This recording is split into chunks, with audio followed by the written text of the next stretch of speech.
Good morning. Welcome this morning to an event here where we look at our finances and decide what we're going to do for the upcoming year and try to work on our budget this morning. Mr. Hewitt, if you will, lead us down the road here. Yes, sir. As a reminder, the first slide shows our schedule, where we are in that process as approved by the board previously. Brings us to today, a discussion on revenues.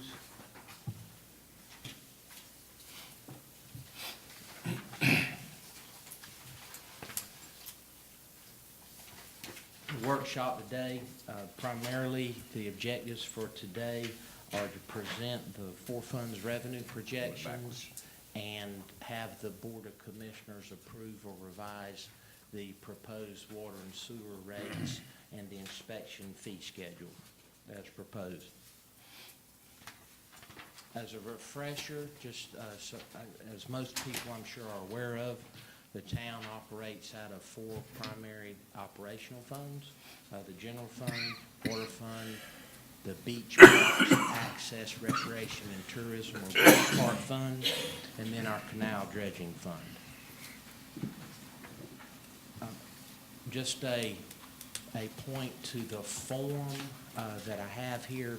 Whenever I show HO, that's handout, and those are in the packages that you have. So if I blow through it and I don't point out, that's what it is. It'll be HO1, HO2, and that's what the reference in the slide material is. In the general fund, the revenues are three basic categories: state distributed revenues, the town levied fees and taxes, and interfund transfers, along with fund balance appropriations. And on handout one, you'll see that I've got those pretty much color-coded. The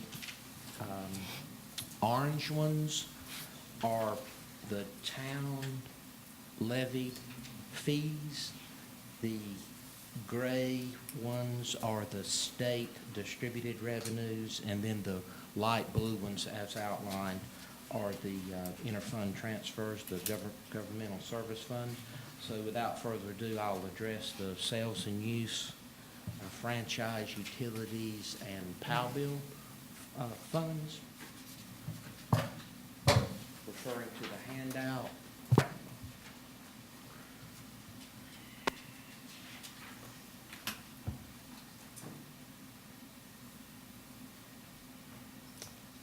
our sales and use tax over the previous years, the General Assembly has played with how those distributions are handled. We've seen some of those revenues go away, but then with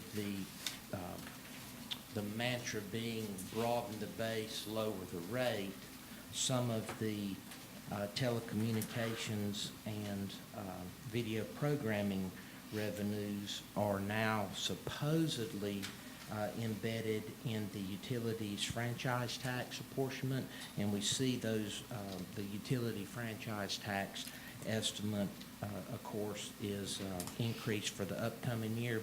Just if I could refer also to the handout as far as the format there, I've included some prior years for reference in there, budget, end of year actual for the last couple of years, and then the projections that we're setting forth. What we see for the POW bill revenue is it's about the same, but to the POW bill revenue, some of the guidance that we're receiving, not only through recent legislative actions, but also from the local government commission. The way POW bill works, and you get a portion of gas tax based on population and then how many road miles you maintain. A town can accrue money for 10 years but there is a process by which you're supposed to spend that money on maintenance.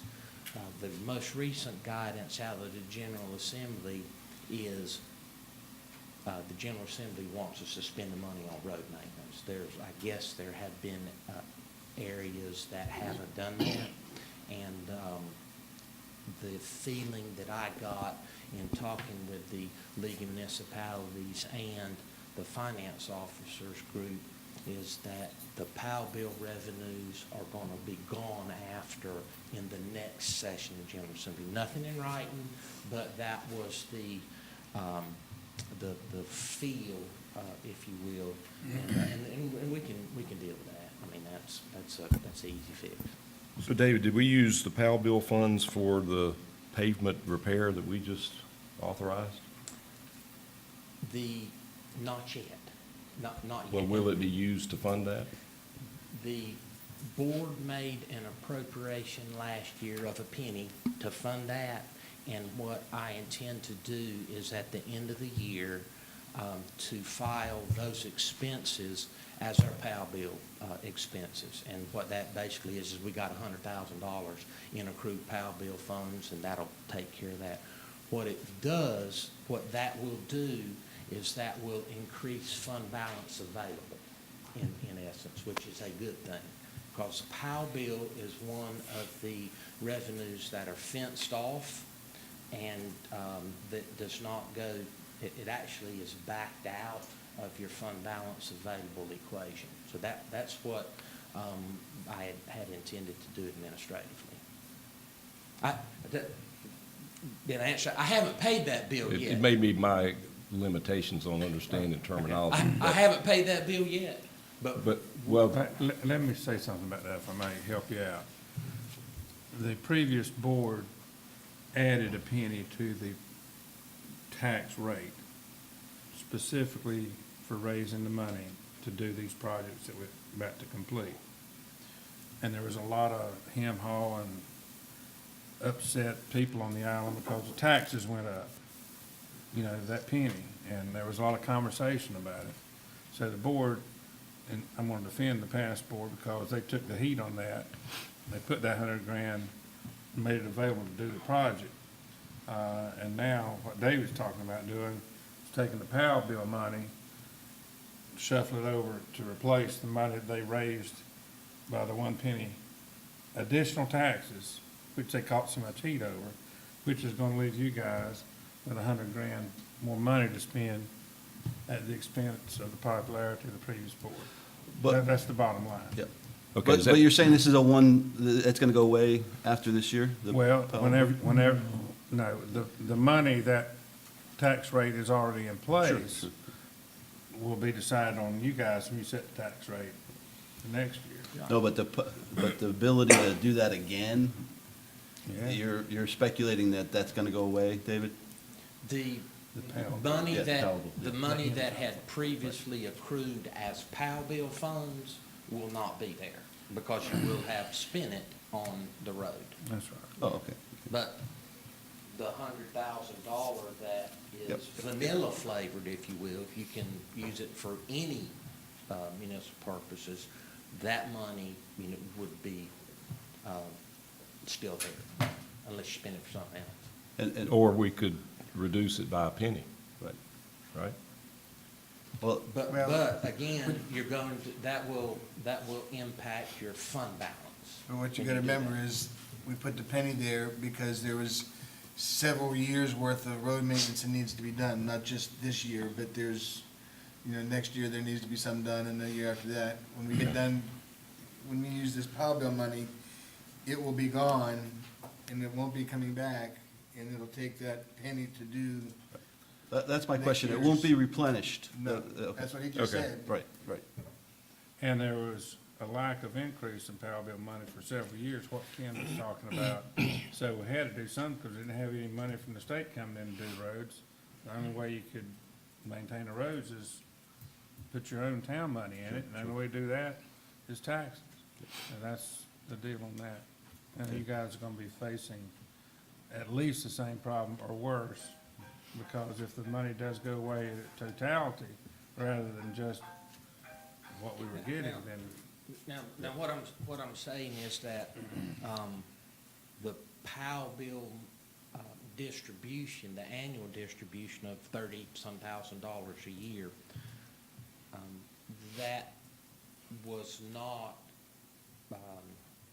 anticipated to go away, but the accrual, like we had $100,000 accrued, there were folks that were looking at how much money was accrued at each town's level, and there was a distinct impression that those monies could be gone after. Whether that would be a reduction in future POW bill apportionments, I don't know, but there was a distinct hesitation on keeping those funds escrowed with the town. So either way, it's $100,000 for paving, and whether it's POW bill money or tax money, the net effect is that your fund balance available ratio will go up because you don't have the fence around the POW bill money anymore. The gross amount remains the same. It's just that you don't have the fence around the POW bill money anymore. Let me ask one question to make sure I understand you. So in other words, we're still gonna get POW bill money, but we have to use it every year? Is that what you're saying? Well, Maybe. maybe. Maybe. Yeah, maybe. Okay, we won't be able to accrue it anymore. Well, you'll still be able to accrue it, but the perception was that there may be some changes to that law.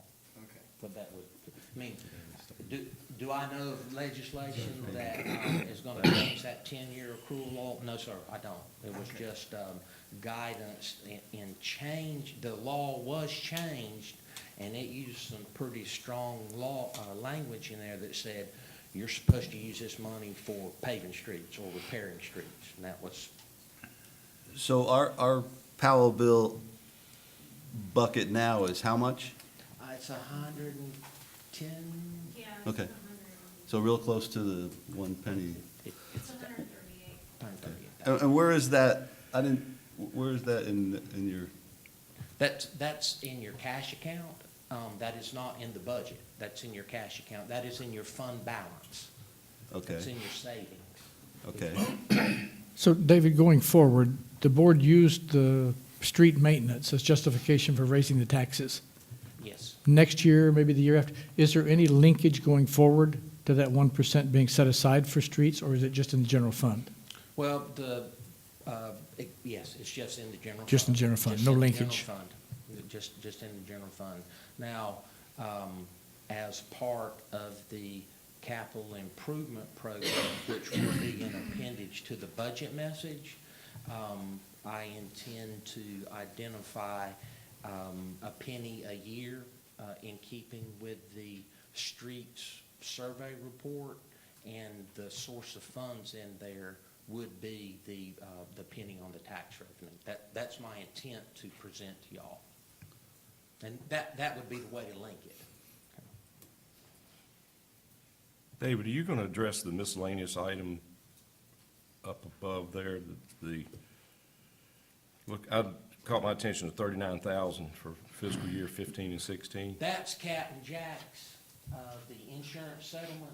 That's what Oh, okay. and that's a one-time bloat on there. Usually miscellaneous it's miscellaneous small change items, but that is exactly what Captain Jack's is.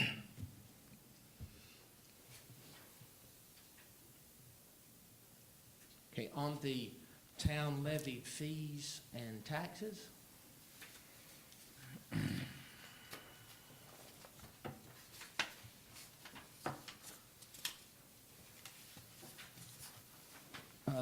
The big ticket item there, of course, are ad valorem taxes, and I'm back up at the top of handout number 1. This year's, as always, the formula is prescribed to us by law, and it's the estimated tax base divided by 100, using the collection rate from the year ending 30 June of 15 times the tax rate. And what I've done here is to use a soft projection based on the tax base as of 10 May at it's almost $1.2 billion. Collection rate, last year's ending was 97.78, which was up a bit. And then the tax rate that I've used here is 24.5%. But for example purposes, just to walk you through that, what that yields is right at $2.86 million versus the current year's budgeted amount at $1.73 million, which is the current 15-cent levy. I think that the important number to take away from there is that a penny gets you close to $117,000. Breaking that 15 cents down, and that's the basis that I'm using here is this year's tax rate plus the 9.5 cents that is soft projected to meet the requirements of the beach project.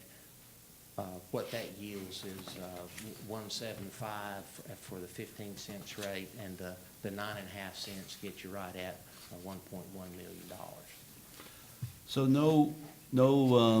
there's a lot of building, a lot of new taxes that I see happening on the island. The tax base is as of 10 May, and that's as current as we can get. Anything beyond that, it really tracks back to the 1st of January. So by going with 10 May, unless you got something in yesterday, those are the most current projections that we have. And yeah, I could swag in what the difference between May and January is. That's really not prudent, Bo, because I think that Somewhat conservative. we need to be conservative with the estimates. Okay. Well, also, you're gonna have some adjustments downward on some properties. Well, and that's true. Yeah. Yeah. It Here gets on the pretty island? close, though. It gets pretty Close, close. okay. Are property valuations fairly stable now, or are they yet on the increase? I'll show you that When's the in a follow-up slide. Okay, I'll show you that. So what is that proposed, soft proposal in terms of real money mean? This year's $500,000 house at 15 cents, that bill's $750 with a 24.5 cent rate. You're gonna pay $475 more. And likewise, for $1 million property, you're gonna pay $950 more because the bill at $1,500 and $2,450 being the higher rate. So it's a 61% increase, all for sand. Whoa! Eye test. Sorry for the guys in the audience on this one. What I've done here is I'm going to violate the fundamental law of briefing, is use a slide that someone else has compiled. I communicate regularly with managers up and down the coast, and Stuart Terrell up at North Topsail Beach assembled this slide, but it gives you an idea of, let me walk around here. It gives you an idea of what other places do in terms of, it's flipped down through there. Gives you an idea of what other coastal communities do in terms of tax rates on their general fund, and then an additional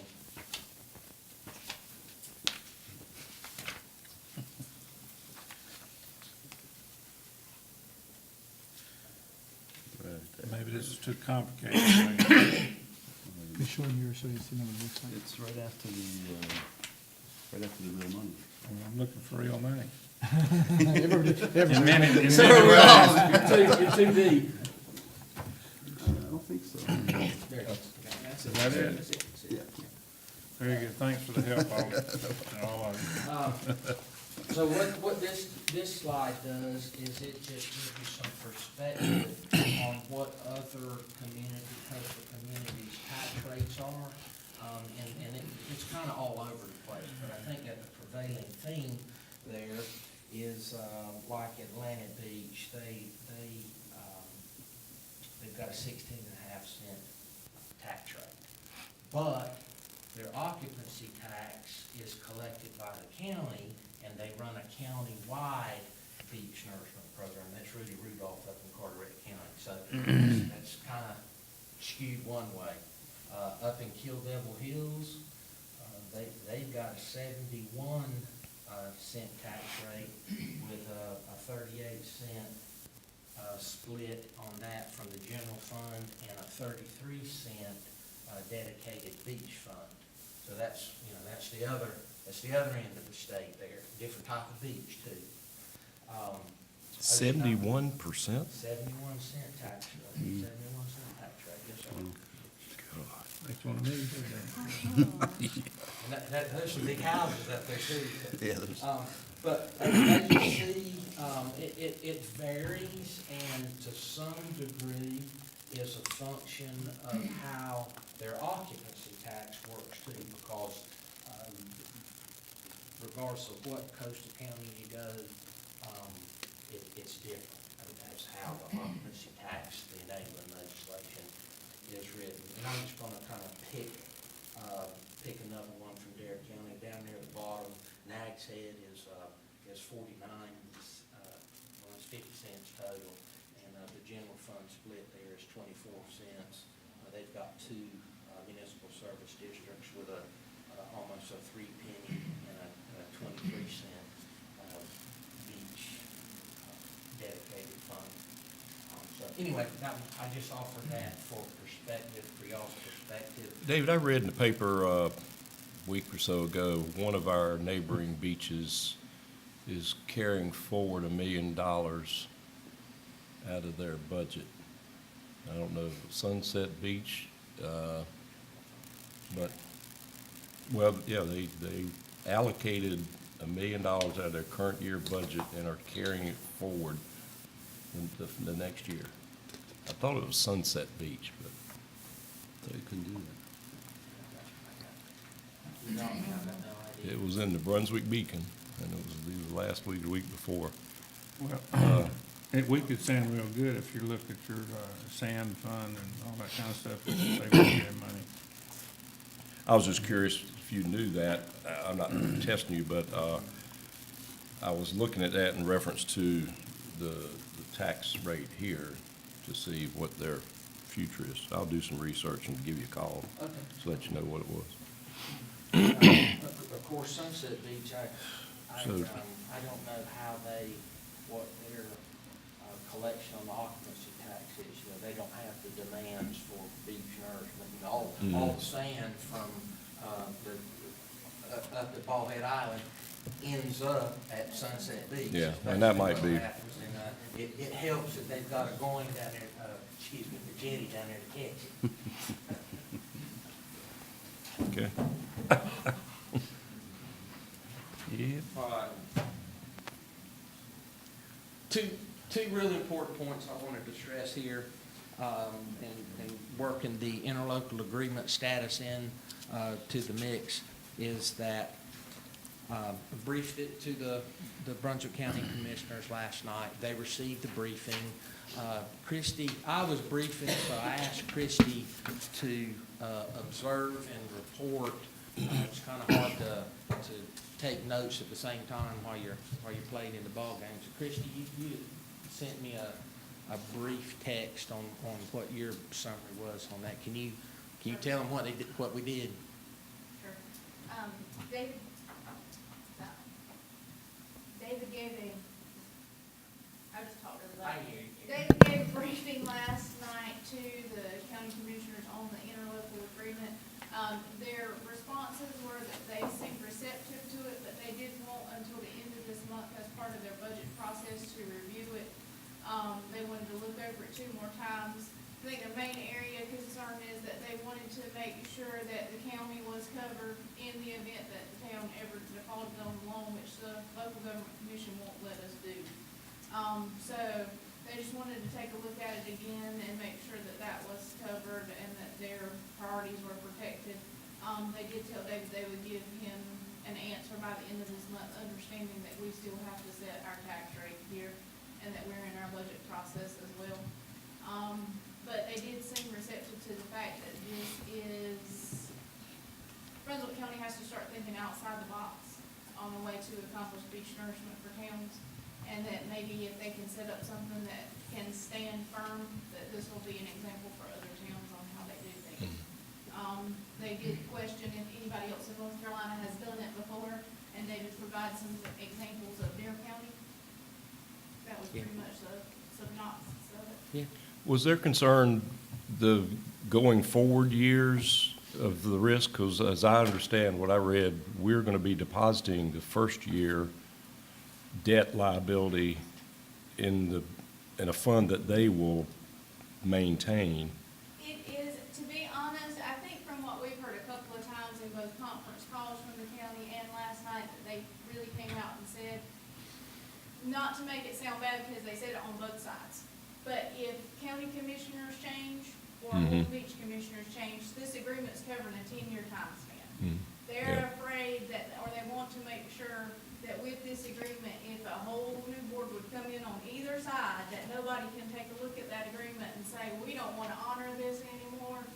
We're just going to either let the county take the whole bill for it, or we're not going to cover their covenant on that side because of, citizen feedback either way. County feedback that they get or feedback that we get here. And but the bottom line on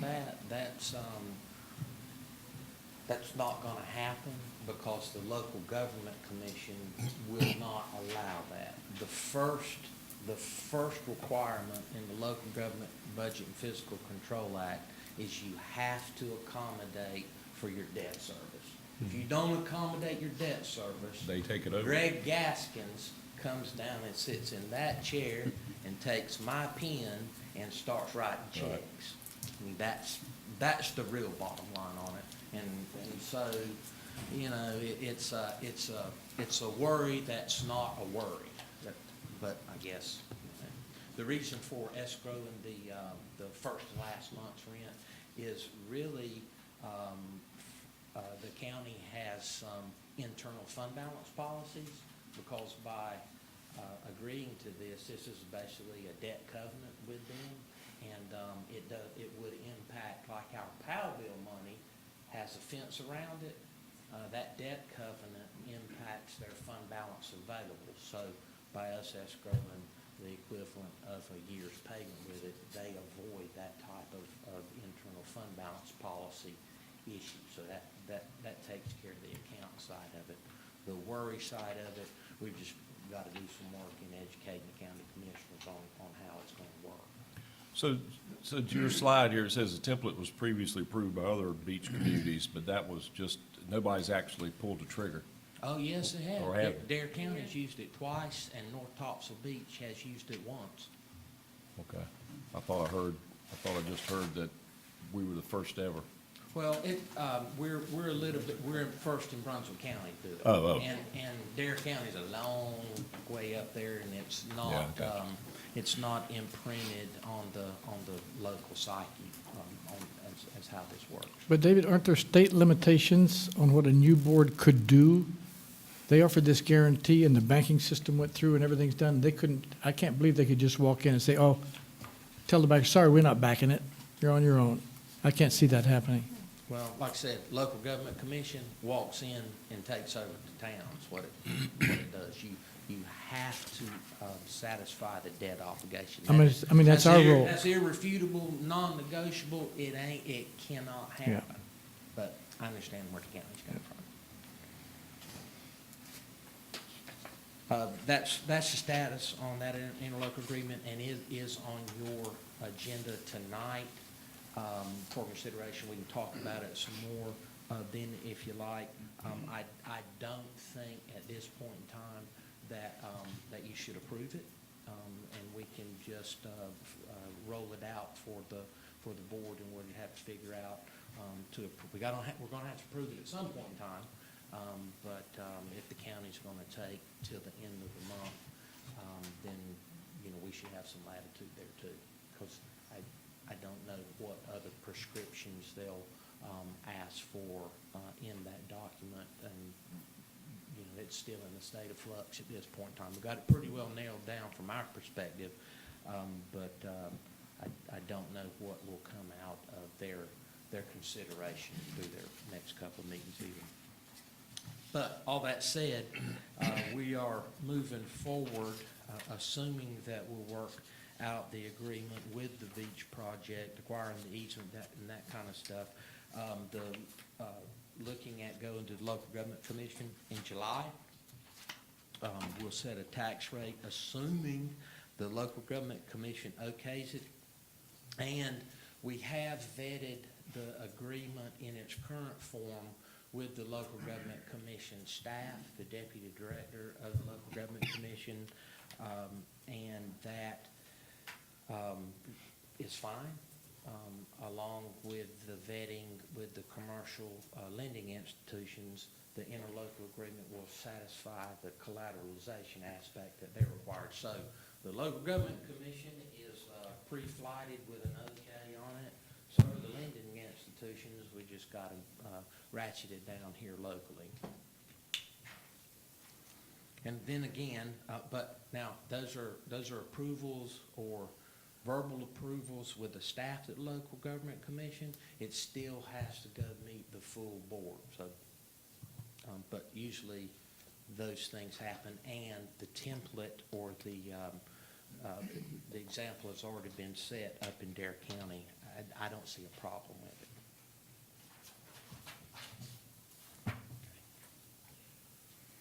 Moving on to inspections fees, and this is just an extension of local levied fees and taxes. In inspections, the point that I want to bring out here first is that the inspections department has always run in the red. Now, that's not meaning that they go over their expense budget, what it means is that we haven't budgeted revenues sufficient to cover the expense of the department. And over in the general fund, in general services, that's a normal practice. I mean, I could say the same thing for the police department. You know, they'll never be able to write enough tickets to pay for the police department. So the example that I use here is from the current year's budget. The revenues for the inspections fees are about $170,000, and the department expense is about $288,000. Now, if you back out the demolition on Captain Jack's, you get down in the $250,000, $58,000 range, because that expense was about $30,000. So either way, if you add the revenues that you spoke to earlier in there, you're looking at about a $90,000 delta of what the inspections department does. We've had some recent legislation regarding inspection fees, and I'm referring to the handout 1A here. David, let me, if I may, I'm sorry for interrupting you, but whenever you talk about the expense of tearing down Captain Jack's, I want to make sure that the people in the room understand that we got money back for that, right? Yeah, yes, sir. That's what I was talking about. I'm adding the $30,000 back. Yeah, in so there. what shows up as a real negative on that screen we just looked at, we were reimbursed, so. Yeah, so that was the 288, we're backing out the $30,000. Yeah. Okay. On the handout 1A, that, I'll be referring to that as I go through there. The short version of the new law is that it says that an inspections department can't charge more than it takes to run the department.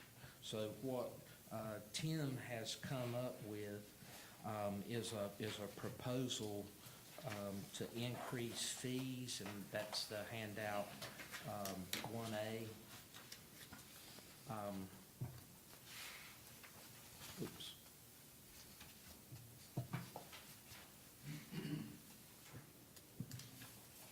Using handout 1A as a proposal, what the estimates would bring in on building permits is about $50,000, $52,000 more.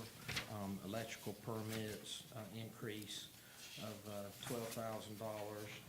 The total increase on the revenue side is, for the increases in building permits, is right close to $100,000.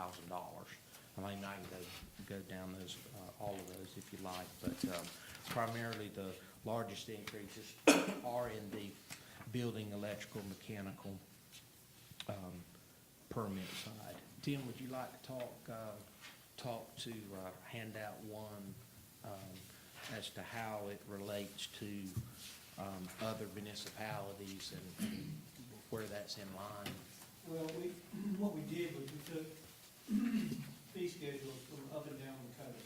And what we noticed was that if you look at mechanical and plumbing, electrical permits, we noticed that we were basically $25 per inspection, which is how we break that down when we charge it, cheaper than those other entities were. So we simply brought that up to match those. When it came to the building permit fees, our multiplier was low based on the construction costs. So what we did was we brought that to match other coastal communities in the multiplier. And all those other minimum fees, every fee that we increased was a fee that we were charging less than other municipalities that were most like us, like Sunset, Oak Island, Mag's Head, places that were more like us. And then the only one that we made a real change to was bulkhead permit fees. We've never used that fee because it didn't make any sense. We used to use the building fee. If we used that, we'd only been charging like 29 cents or something on the old one. So we never used that. We just simply used the building fee with valuation, which usually came out to the minimum fee. But we're proposing to change that because compared to the other fees, bulkheads were not being charged properly. So we propose to change that and bring them in line to what the actual construction costs were per linear foot, is what we did. So, but all those other fees are matching fees to what other people have. Tim, I see so that would bring as another handout shows, $75 for all the inspections. Commercial construction's $80 per inspection. Where is that in comparison to the other? That's pretty close. We didn't feel like we should change it. We don't have a whole lot of commercial, so it won't give us any kind of an increase. If y'all choose to change it, we can, but it's pretty accurate.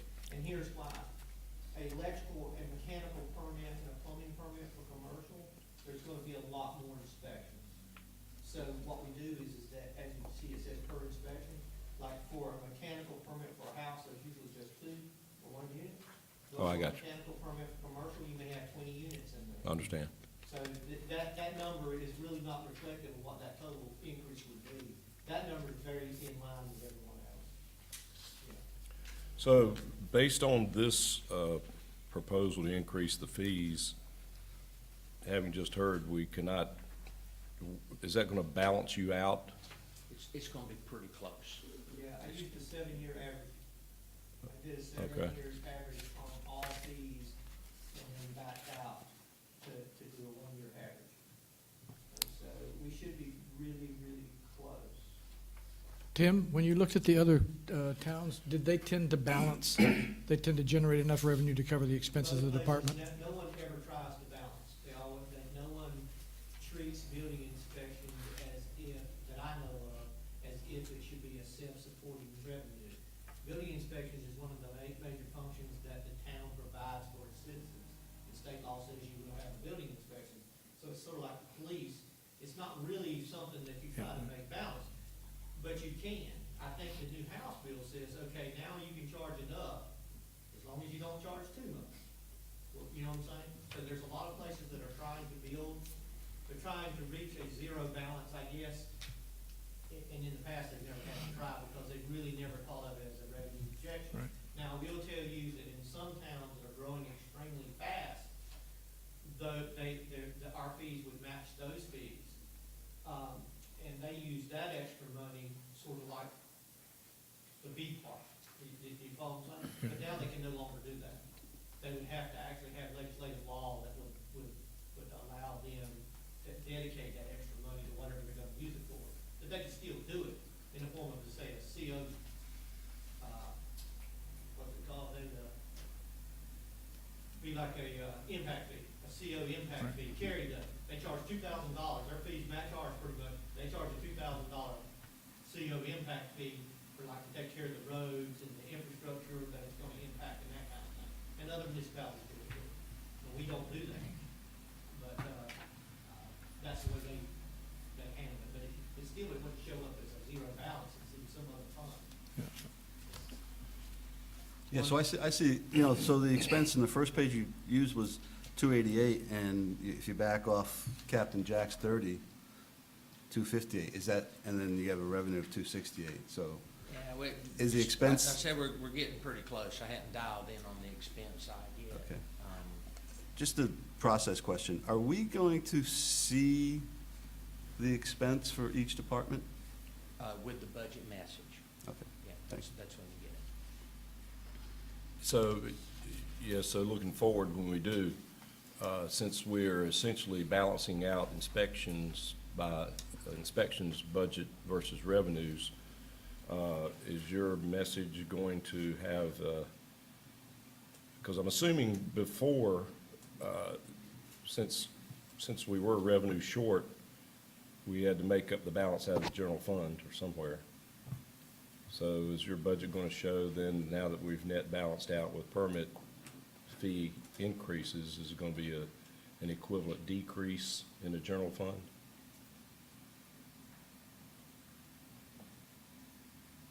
It'll be a wash. That's not, what do you We've added mean wash? revenue. Will, 100,000 of added revenue. yeah, if the fees are increasing, we're paying for the inspections department. Oh, I got you. Okay, I got you. I'm talking about, just at the department level.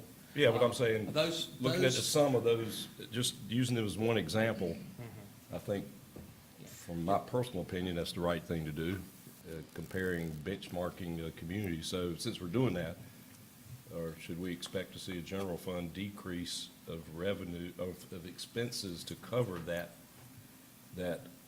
overage that we've been experiencing years before? Just realize that there's a reason why they're called general fund revenues, and they all get done in a pile.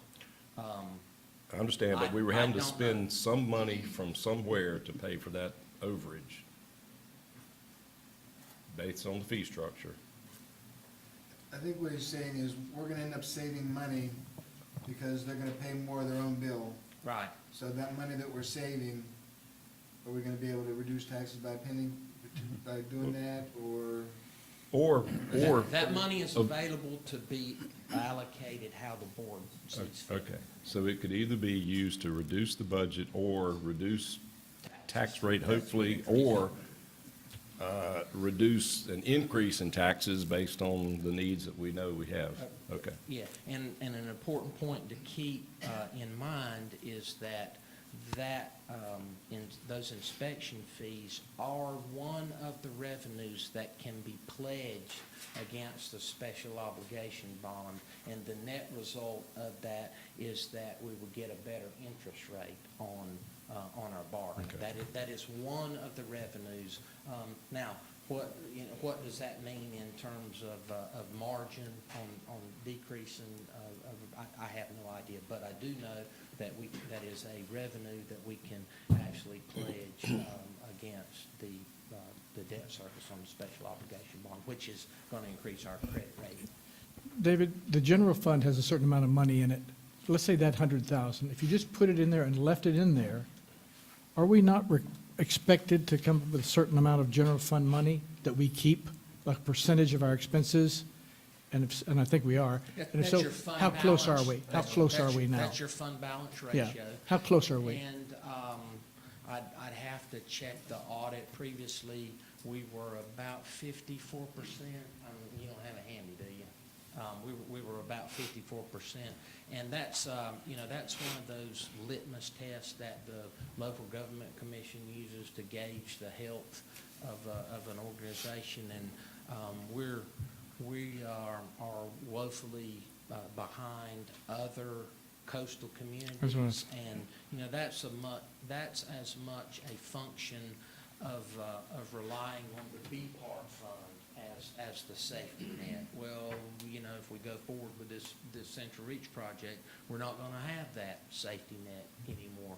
To give you an example of what that 54% represents, and that's a gross fund balance measure. 8% of fund balance is about 30 days of operating revenues. That's what that gets you. So, with 12 months, so what that gets you is about 5 months of turning the tap off.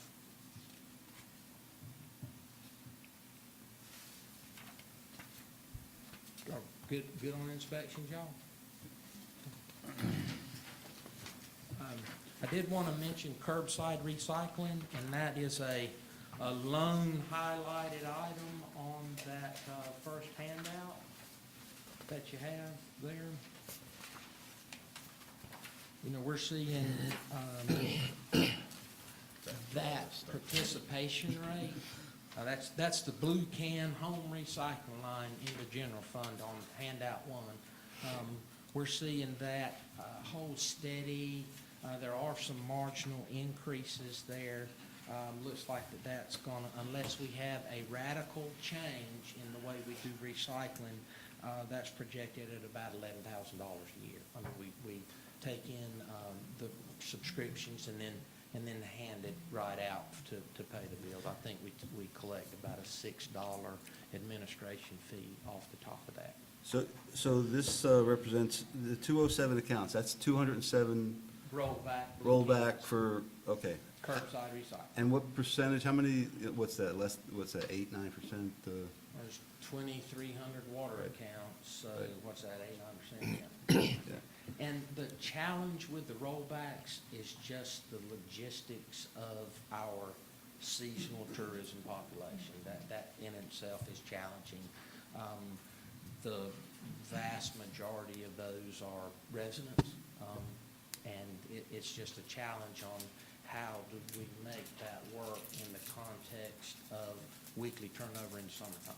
That's just a challenge. I personally would like us to look at recycling take a step back and look at it again. Only because we've spent couple $1 million on this beautiful park that's gonna happen here. And we've got these two total eyesores that are being used and abused. Right now, I think there's TVs, sofas, windows, all exposed there. Just a blight on the community and the park. So my opinion, something needs to be done about that. And, if I were the king, I would do away with it. There are some practicalities associated with that. And, we're going to have a new contract with Waste Industries coming up. Like I said, to do something this season for this budget is going to be difficult, if not impossible. One of the sensitivities that the community we have to take into effect is the rental companies and how they communicate, how those things work. And we don't have any proposals on the table to take forward to them. And so if what you're talking about is for this upcoming budget year, our contract with Waste Industries is not set for revision until January. Okay. So that would be, we have some lead time to work that in. But we do need to embrace the rental companies Sure.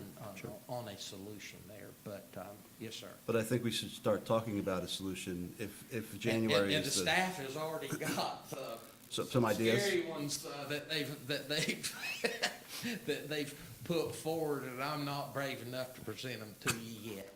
Because just as soon as I do it publicly, it'll go viral, you know. But David, more and more of the renters that I talk to and I see in their own towns, they have more and more recycling. And that's the reference point that we And they're hear. complaining that their owner doesn't have it. They feel guilty about putting all their recycle in the trash when the next door neighbor has one, and those guys are recycling. And even when they are recycling with one can, it's not enough. They're- It just isn't enough. They overflood the, they overflow it. So, if you don't have one, the regular garbage is being filled with recyclable materials. So, Yeah. This is trash is a complex business. I mean, it starts with recycling, and we will address it with the new contract with Waste Industries. And like I said, I don't like riding by that dumpster out there and seeing toilets and TVs out there either, especially with all the. Well, before, nobody went back there unless you needed to, basically, but now we're attracting a lot of people to go back there. It's front and center, yes, sir. And you don't build a $2+ million park next to your dump. David, since we are renegotiating with Waste Industries, I know since we have started recycling for about a year now, I've noticed a dramatic reduction in generating trash. I mean, tenfold, to the point where I could almost empty my recycling bin more times than the other. So my question is, does Waste Industries, I understand the cost of just the routine pickup and the frequency of that for gas and all, but is there a volume formula they use to factor into their charges? It's based, our current contract is based on number of pickups. That's what I thought. That's what it is. I mean, if the can's full or half full, really doesn't matter. Yeah, I didn't know if the cost of disposal is factored in there in terms of net volume generated per unit time or whatever. The contact points for us as a community, of course, are going to be just as you referenced with, your trash can goes down, but we have things in place like a requirement for cans per bedroom.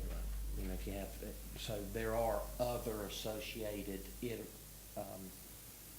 consequences of whatever we do, and it's more a function of the larger places that have to have extra cans, and how do we address it? We put recycling in place. Well, now is one recycling can equal to a trash can? Those are some of the things Yeah. that we're What I was certainly hoping have to for work was a way to incentivize citizens recycling from both an environmental benefit, but also an economic benefit to the town and thus to the citizens. Yeah, and we've talked to Greg Brinkley about that, and I think that, their frame of reference is a trip is a trip, and Yeah, a can yeah. is a can, and, maybe we can work some of the environmental aspects into the. And last question, I'll leave it. Is the cost per pickup for recycling the same as the cost per pickup for garbage? Margaret knows that one. Yeah, for the blue cans. Yeah, the blue can is the same cost as the gray can per pickup? So we have until January to discuss But this. it's not locked and loaded Oh, on the understood. to-do list. That's an important function. That solid waste is an important function. Yep, That okay. we take care of here as a All right. town. Before we leave this, I'd like to throw a little tidbit in regards to a caution of the theory of getting things too technical on the adjustment of the rates that we pay for the service. One of the big benefits that we get that we don't talk about with the contractor is every time a new house is built, that's another pickup. And if it's a permanent resident, that's 12 months of service. If it's a rental, that's a lot of garbage for a shorter period of time. And right now, and somebody in the room, correct me if I'm wrong, but we have never, in the middle of a contract, early, middle, or near the end, had to adjust and pay more, you know, for the services with these additional houses. So I want to be careful about penny pinching on some little minor adjustment over here, because we wake up the animal and they say, oh, you're right, we'll reduce that, but over here, you know, you've got 30 more houses this year, we forgot to charge, we need to do this and this and this. So we've got to look at the big picture and not just look at the little tiny parts as we come along. Okay. Well, the good thing about it is, you know, we've got a well-seasoned staff that's been working on trash for a long time here, so we'll turn those, and we want to make sure that we bring the rental companies to the table too, with some of their special, I don't know, special needs, but their requirements. Looking at lost revenue, two things I wanted to point out. We don't get privilege licenses anymore, and that cuts out about $7,500 on the state, on our locally available fees. And just this past week, on handout 1B, you can see that Senate Bill 846 that was introduced this past week proposes to change the local option sales tax per capita based on a change in the economic rating, Tier 3, which Brunswick County will now go to.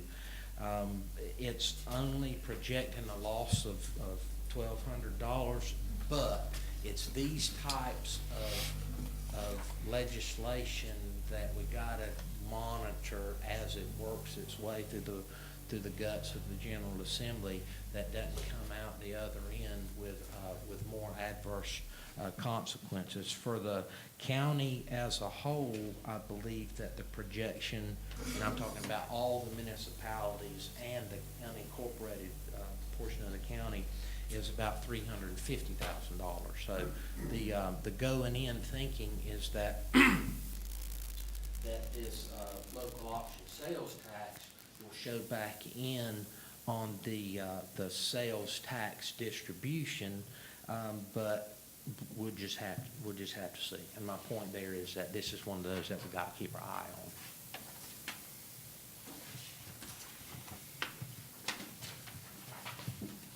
I want to touch briefly on the interfund transfers and the fund balance. I've talked about fund balance being basically it's the amount that's available at the end of 1 year that's available for appropriation in the next year. On the interfund transfer, what we're talking about there is in the water fund, the BPART fund, and the canal dredging fund. Those are basically inter-service charges to the general to those other funds for services offered by the general fund or paid for by the general fund. The best example there being, of course, is we pay out of the general fund the expense or the debt service on the Emergency Operations Center, and then reimburse the general fund for those expenses. So that's what I'm talking about there on the reimbursements for the general fund. Fund balance, and of course for the canal dredging fund, that is, I believe that number is programmed at about $40,000 this year, and that is for the programmed direct expenses for managing that canal dredging effort. You know, it is an expense to the general fund for the execution of that dredging program. Now, how that works is that that's a straight up budgeted program number, and only in the years that we have major expenses will an actual expense come across. So that's a budgeting balance number. It's shown as an expense from the dredging fund over to the general fund. But the assessments for the property owners on the canals funds fully. That's the next slide. That's the next slide, Okay. yeah. And again, fund balance, that's your savings account, if you will, and that is the amount that's available at the end of the current budget year that will be available for next year's appropriation. And based on previous board guidance, we have not used that in the past to balance the books, as some places do. You know, if we get inside hand grenade close of 5% of budget versus actual, we're doing pretty good. But we've tightened down the budget to the point now where we don't have to do that unless the board would want to make a specific appropriation for fund balance to do a big project per se. And there's no B-Part fund transfers? Yes, there is. Yeah, in handout one.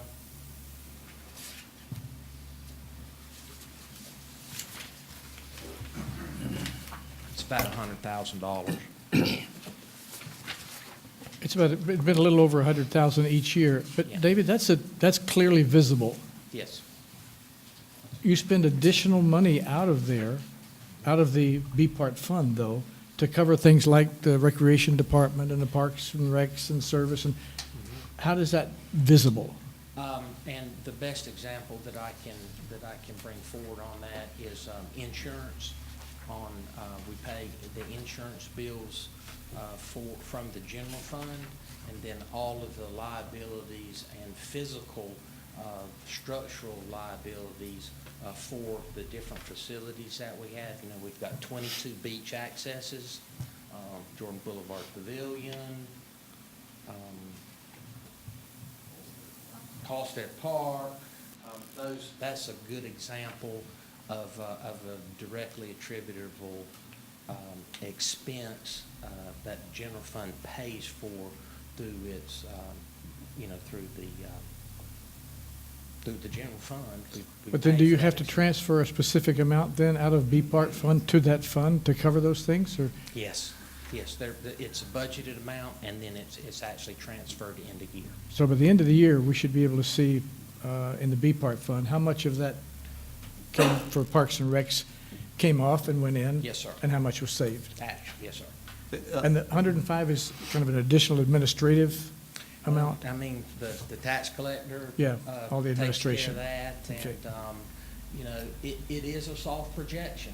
Right, You know, yeah. at some point in time, yes, we could make those expenses directly from the fund. But, at some point in time, as a matter of convenience, Yeah. we would lose the economies of actually, we'd have to have somebody else up here running those minutes down. David, I'm sorry, but I don't see, I'm looking at page 2 of handout 1, and the last two columns, the last column is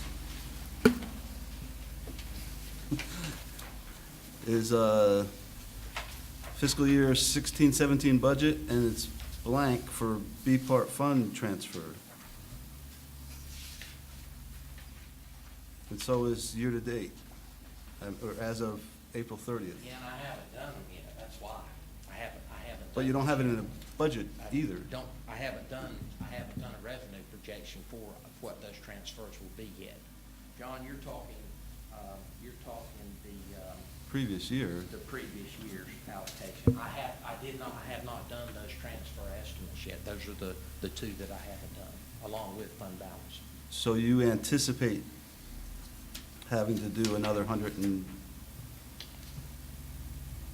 isn't that, shouldn't that be in column, in the last Yes. column? Okay. Yes, assuming that, the Central Reach project goes through, there's some massive assumptions there that I'm just not gonna have that,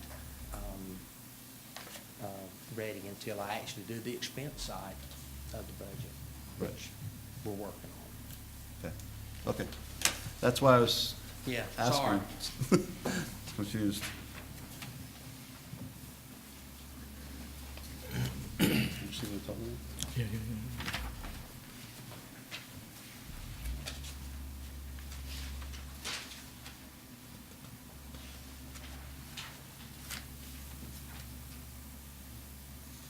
All right, for the enterprise fund, this is the second part of the fee proposal increase, and I'm gonna walk through those, through them, and for purposes of explanation, this is reference, it's handout 2, and if you look at handout 2, there's only 2 lines highlighted on there, and that is because we focus strictly on the use side of the fee schedule equation. We did not talk about capital charges, any of the assessments that are enabled by legislation.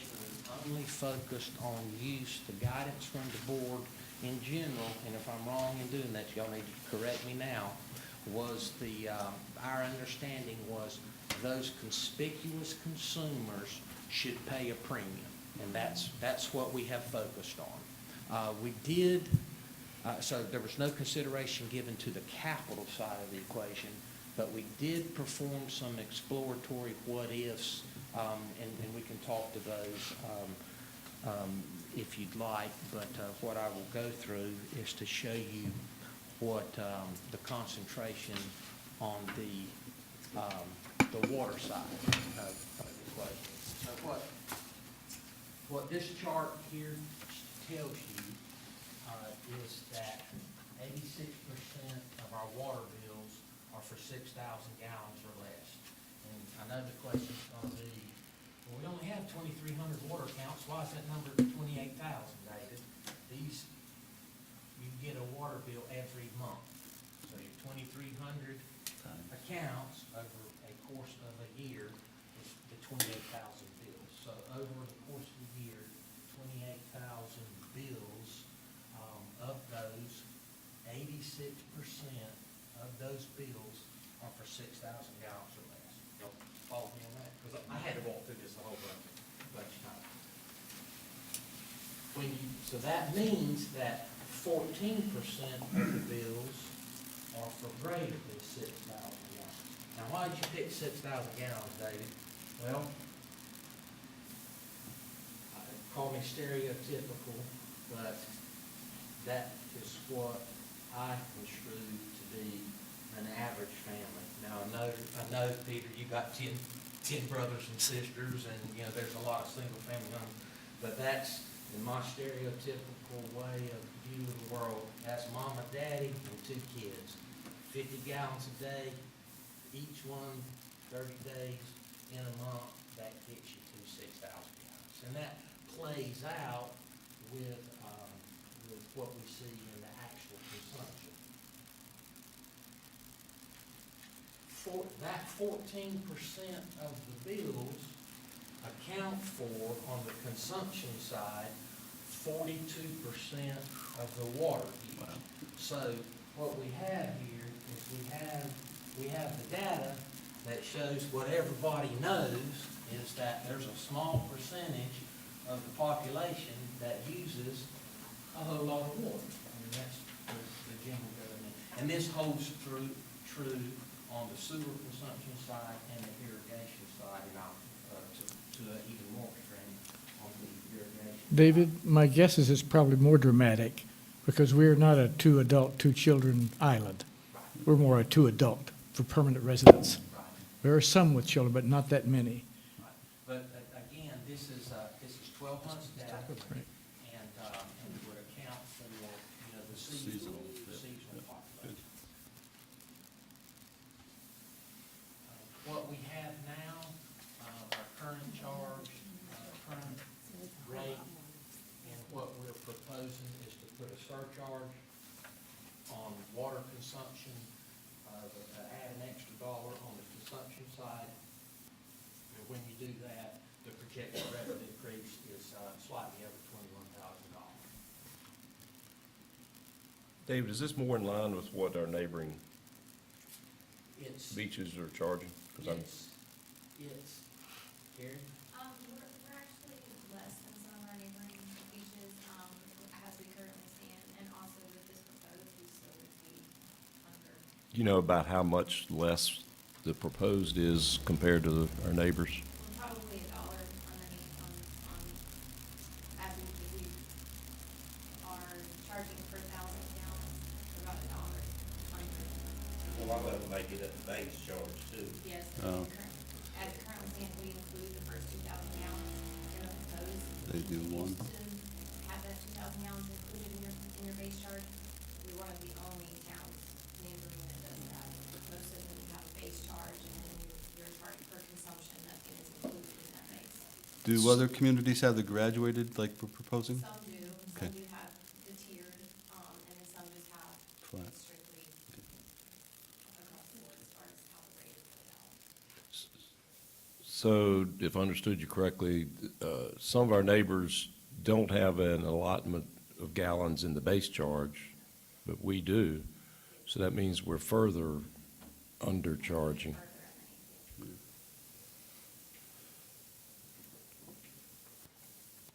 I was just trying to understand the basis for the 310 and 410, okay.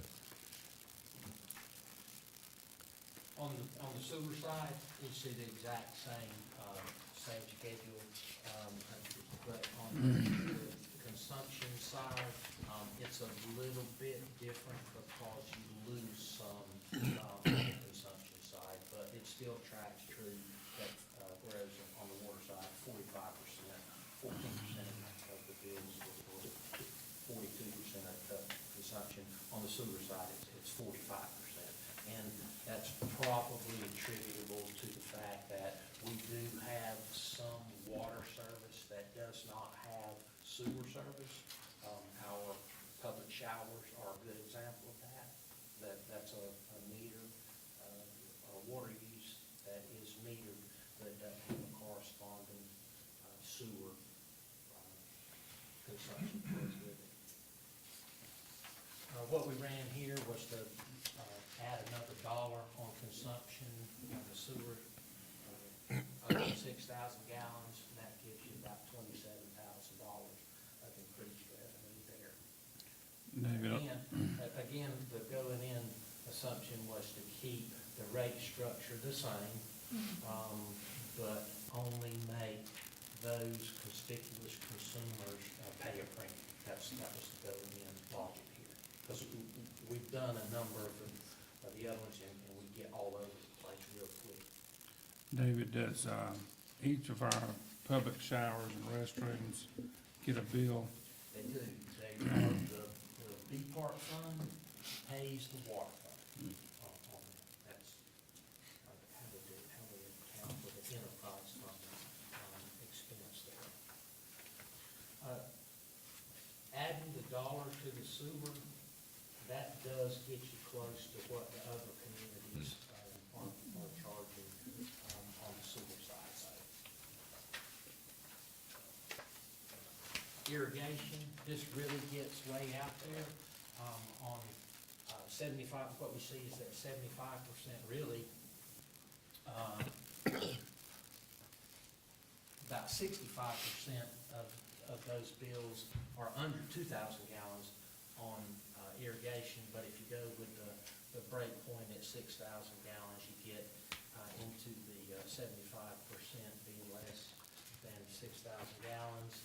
And what we see here is that other 25%, when you get over to the 10,000 gallon consumption range, you really get gross with those that are consuming.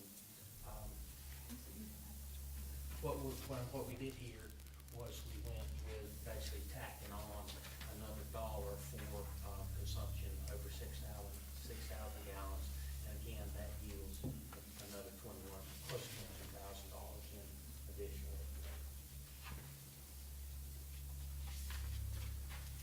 What this type of increasing block rate structure does is that it charges equally more for all customers above a defined level. What it doesn't do is it doesn't recognize the difference between commercial and recreation consumption. For example, I'm gonna pick my name. John may leave his hose on in his backyard because he has kids, grandchildren that come over and visit. He can run 20,000 gallons through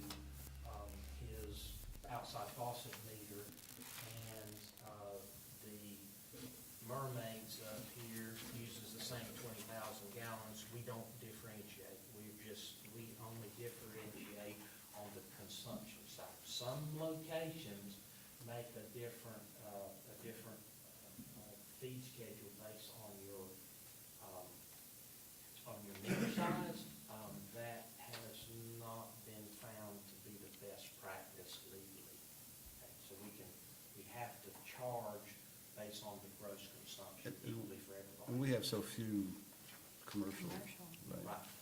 right. Okay. You'd be surprised at some of these rental homes consumption, so. Yeah, I I was mean, like- thinking with the perceived increase in swimming pools, that, does that fact, are most of those already on a separate meter? Or, What usually happens with swimming pools, the consumption on those is not a lot.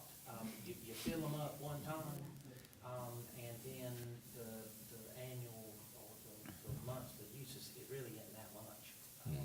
It's not as. So I know I have my auto fill is connected to my irrigation system. So that's how they normally do it. Yeah, and, okay, yeah, and the way that works, the reason why you do that is so you don't. Don't pay the get sewer. charged sewer. Right, right. And I'm not using the sewer, so. The total of those, all three on the enterprise fund increases is about $70,000. And what we're gonna see this year is a corresponding decrease on the cell tower leases of about $30,000. So on the revenue side, we're gonna net, if we do this, it's only about $40,000. So what, yeah. 31. Yeah, so what we see is, I guess I'm asking you, how do you want me to charge some more, for the consumption? Because what we see in, some of our, kicking it around is that in order to generate substantially more revenue, that you need to charge across the board increases. You're not gonna get it on the consumption side. In other words, you'd have to raise your base rates, for all of those. Or charge $2 a gallon for the premium consumers. Well, it's tough to answer that question because I don't know the expense yet. Without seeing the expense. So, yeah, I'm only seeing half the, Yeah.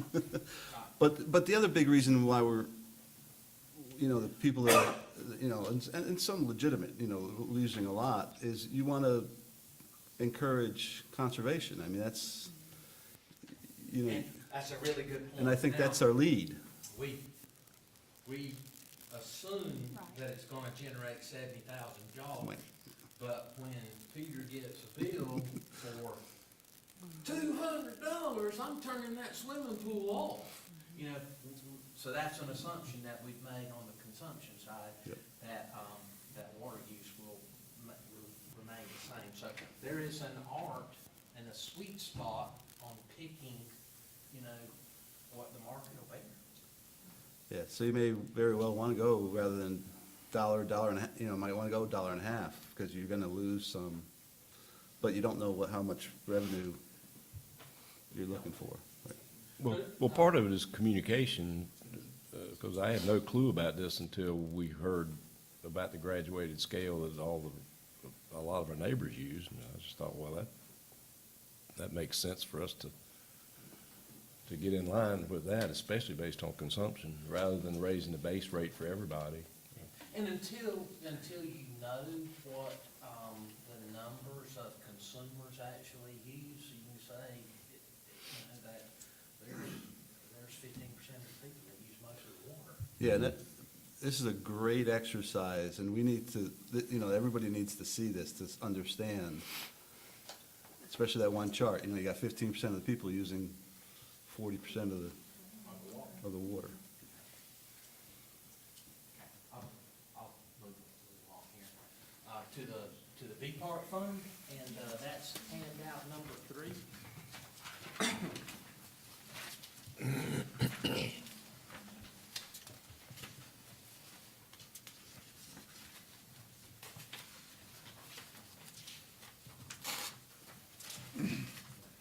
And that also has 3 components or 3 subsections of revenue. Of course, the largest section is the occupancy tax.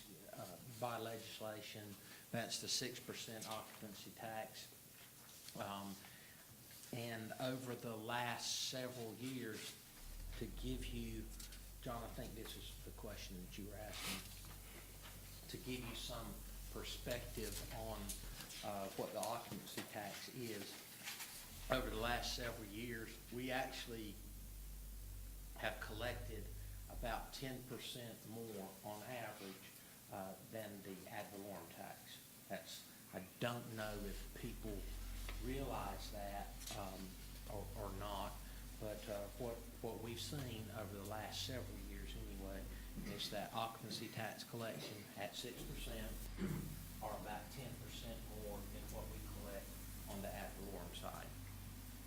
Just a note for the last couple of bars there, that's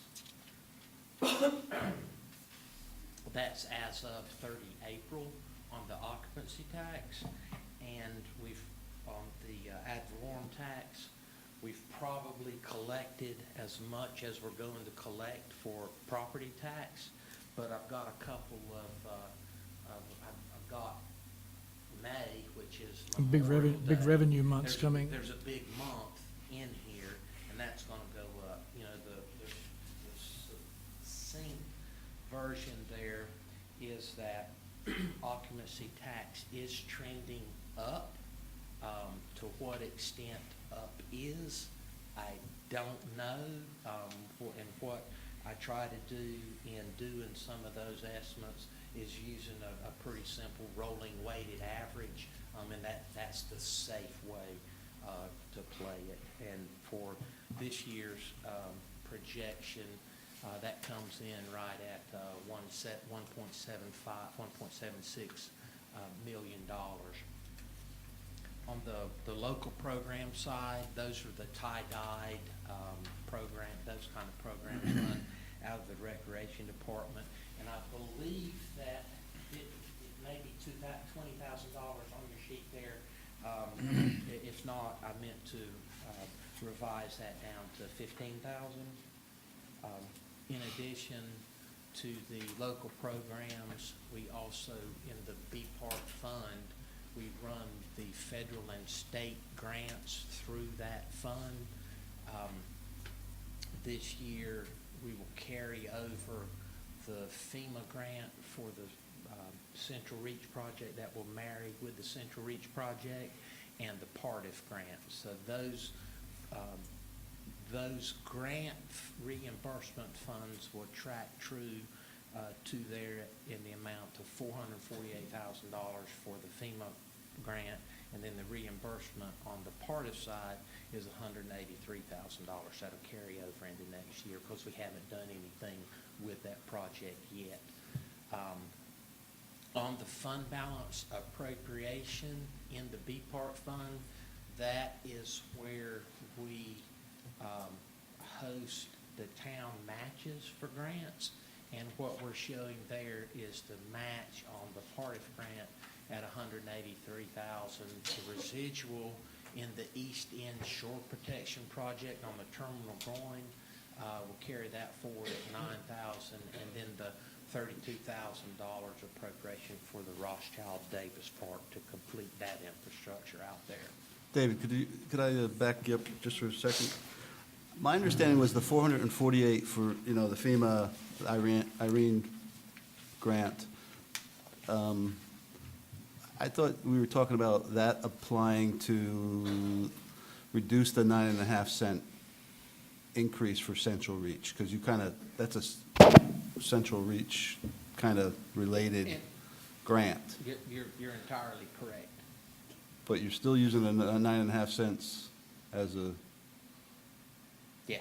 so there's a, Yeah, and I'll fix that when I do the budget message, but yes, it should bring that down, because what we're talking about, and you guys have the option on doing that. The project's $15 million, and when we ran the numbers, the going in was that we would front $3 million, okay, and then finance the other 12. So, do you want to add only that. from 2.5, and then use this as the other half, or do you still want, you know, run 3, and then back the $500,000 out of the actuary table? So, you know, those are some of the funds, but yes. Okay, okay.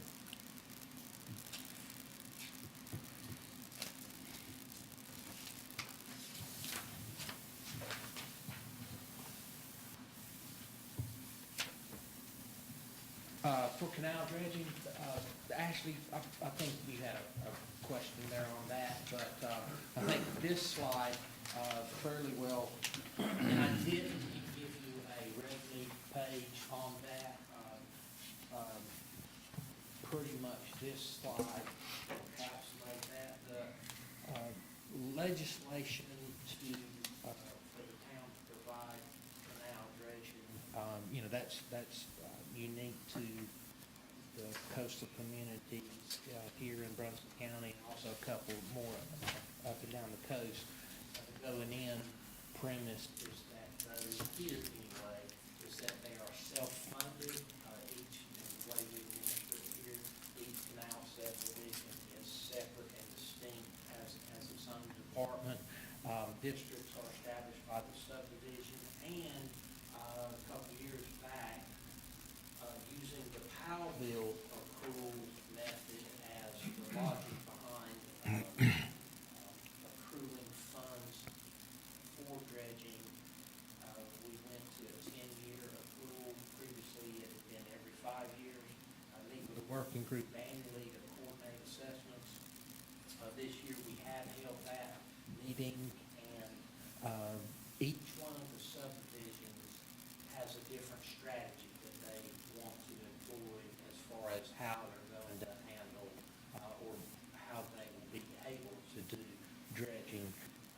And this year, Holden Beach Harbor has elected for asked for a $375 per lot assessment, and we're estimating that that'll provide $579,000 of escrow monies for dredging.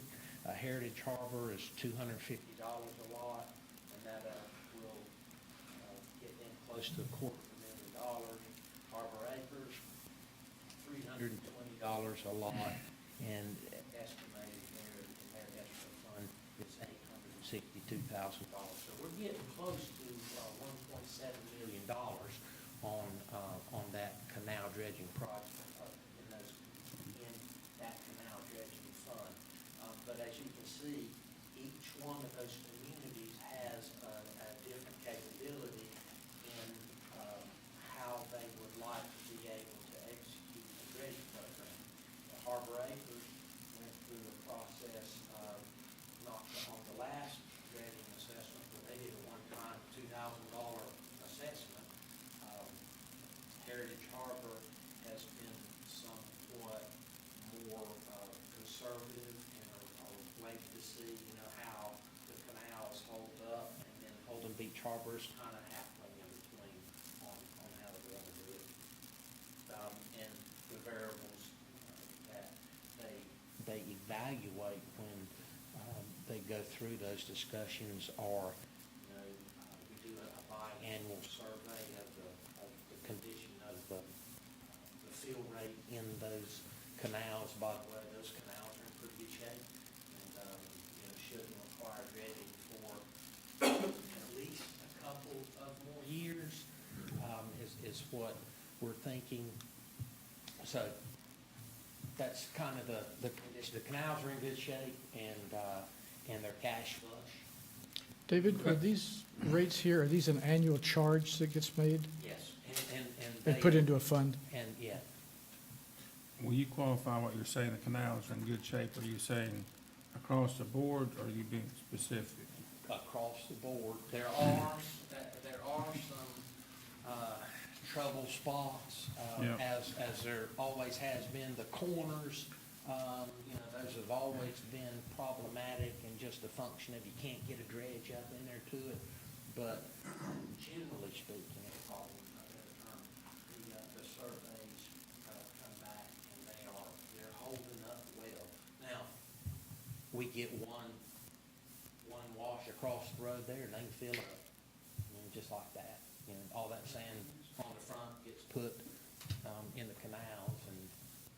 Well, these extremely low tides we're having have caused some problems too. Yep. But the working group members seem to be satisfied with where they are and hadn't communicated that too many props have been installed through there.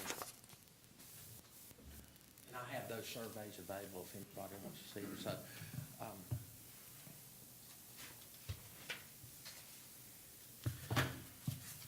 guess 45 slides. I took 2 minutes per slide, sorry about that. But that's the revenue picture, y'all. And, I believe that, I've got to get a budget message to you with the other half of the budget in it. By law, I've got to get it done by the 31st. Going to go into pretty much lockdown mode, and I would really like to be able to deliver that to you before the Memorial Day weekend meeting. I'll endeavor to do that, unless I completely get stymied. That's my goal, and I'm going into lockdown mode and get that out just as soon as I can. One thing, correct me if I'm wrong, Mr. Hewitt, but whenever you come to the meeting tonight, be prepared to set a date and time for us to get together again.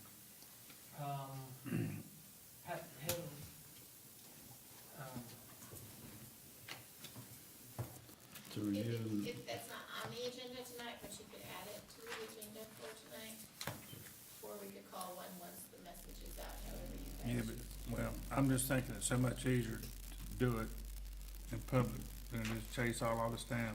But I realize the problem, but the sooner we can get it scheduled, yeah, those of us that have a lot to do, it's better. after we get the budget message, is that what you're saying, Mr. Mayor? Yes. Yeah, I agree. And, So the window we're looking at is, last was 6th through the 10th? That's what Well, remember, whenever he says he's got to have it done by the end of the month, that means he has to do his work, we have to review it, and we have to approve it before that day. before the end of June. Right. Before the end of June, right. Yeah. But on Yeah, the schedule that's you what I was gave looking Now, us, here's what he's talking about right here. we all indicated that Somewhere we had in there. available the 6th to the 10th. All right. So we want to pick a time now? I don't have my I'm calendar. not ready for it. Yeah. That's what I was forewarning you, hoping that we can do it tonight. Not required, but hoping we Yeah. could. Well, that's a good point. Everybody bring their calendar. We'll Just remember, there's a wild card in here too, the interlocal agreement and working out the budget count. So, that's just a wild card. We have to deal with it. And we're going to have a special meeting to approve that by the end of May?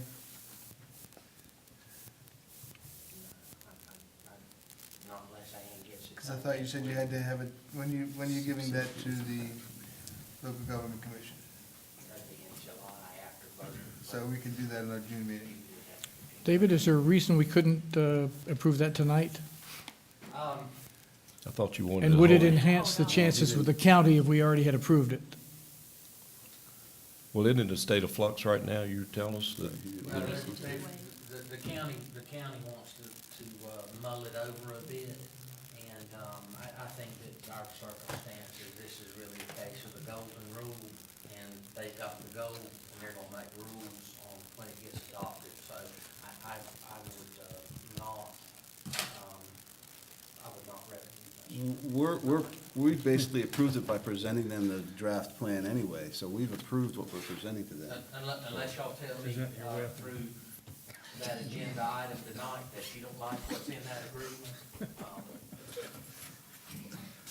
What may be the best way to approach that, and I'm suggesting is that if that agreement, if y'all are in keeping with that being okay, is to authorize me to execute it once the county approves it. That may be the way to do that, the best way to do it. I've still got to see what they come back with. So projecting to tonight, if we agree on a date, then I think what we did last time, we adjourn, what is it, we recess To a till certain the date, next yeah. meeting or something. You're gonna have to quit this meeting today and then set a new meeting for that. Okay. You'll make those, and it's what the clerk. Yeah, because tonight's meeting's already on schedule, so we'll, Could we do that tonight? Yeah, you can just add Could that that. be we're done gonna tonight? adjourn this. Before we do that, do we need any decisions on the rate structure for the permits and the water? Does that need to be done today for your budget? Just in the budget. Here's what I would propose. Did y'all see anything in there that you didn't like? Do you want me to take the rates further out or to work with that, in leveling out from the expense side? I mean, I don't know where the expense side's gonna end up, but, if that wasn't horribly, too far out there, at least to start working with that. What- Cause when you adopt the budget ordinance, that's when you're actually gonna set the fee schedule. So my only question about the water specifically is more of a capital question with the sewer vulnerability, the start of that. We're talking about spare parts right away. I'd like to see where that comes in. Yes. What I would recommend, from that perspective is that any decisions that you make relative to capital improvements, that you do that as a function of fund balance appropriation from your accrued water funds, instead of trying to work that into the rate at this point in time. I didn't know, is the accrued water fund in this? It was in the one that I gave you last month, as far as your cash balance, This- and you this- should have this- like this $3 one? million in there. This one? Yeah, Okay. it should be like three. Okay.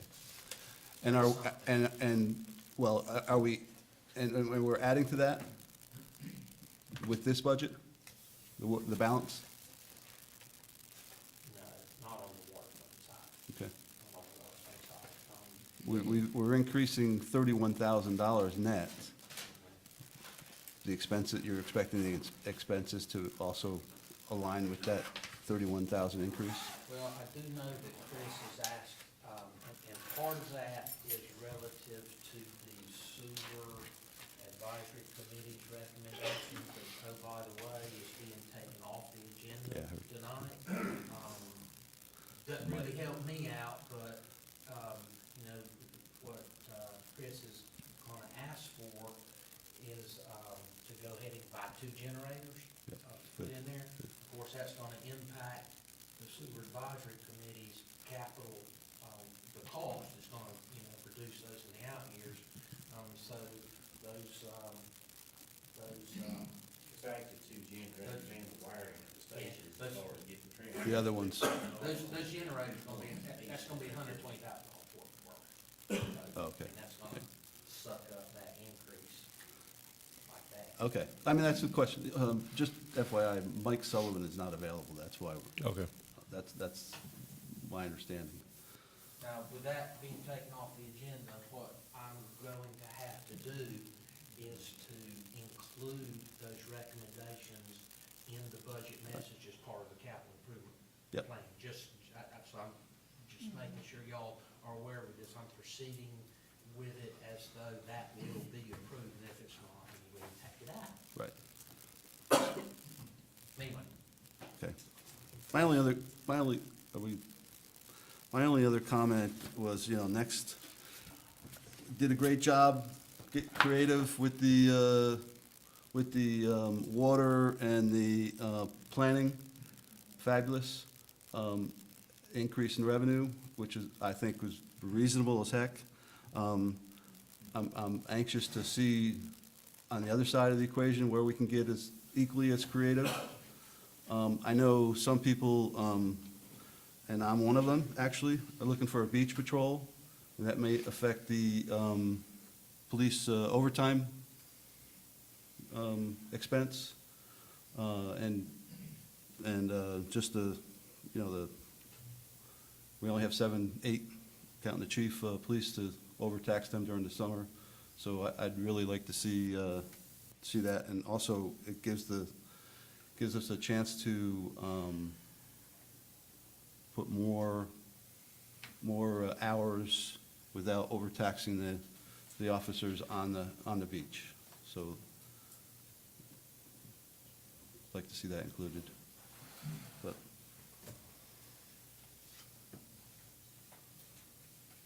Any more discussion, business, or anything? Is there a motion we adjourn? is there any comments from the public? You I wanna don't open think it to there the is. public? I don't think there is anyway, but. Anybody want to say anything other than say lower our taxes? Now, the only question, and this is just a clarification, maybe with some information. New Hanover put out a notice that they had lost half of their sales tax estimate. I wouldn't believe anything came out of Hanover. That's the $1,200 that we. That's, I'm gonna tell you, I'm gonna make sure you understand the law. New Hanover County is notorious for, chicken little and foot stomping with false alert to their board. Well, I just wondered if they Unless overestimated. they got something, you know, New Hanover County lost a couple of tax assessors a few years back because they had so grossly misrepresented their estimated tax base. So I don't have a lot of confidence, even though my wife works over there. Well, I just knew there'd been some work done last year with the law that part of the. I think she's referencing what our $1,200 impact was to us, David. Yeah, and because it's a per capita distribution, and that's a densely populated, small area, that may be where the delta comes in. That's the one. Mr. Mayor, I move we adjourn the meeting. We've Got got somebody one- else? We got a lovely lady here in the back.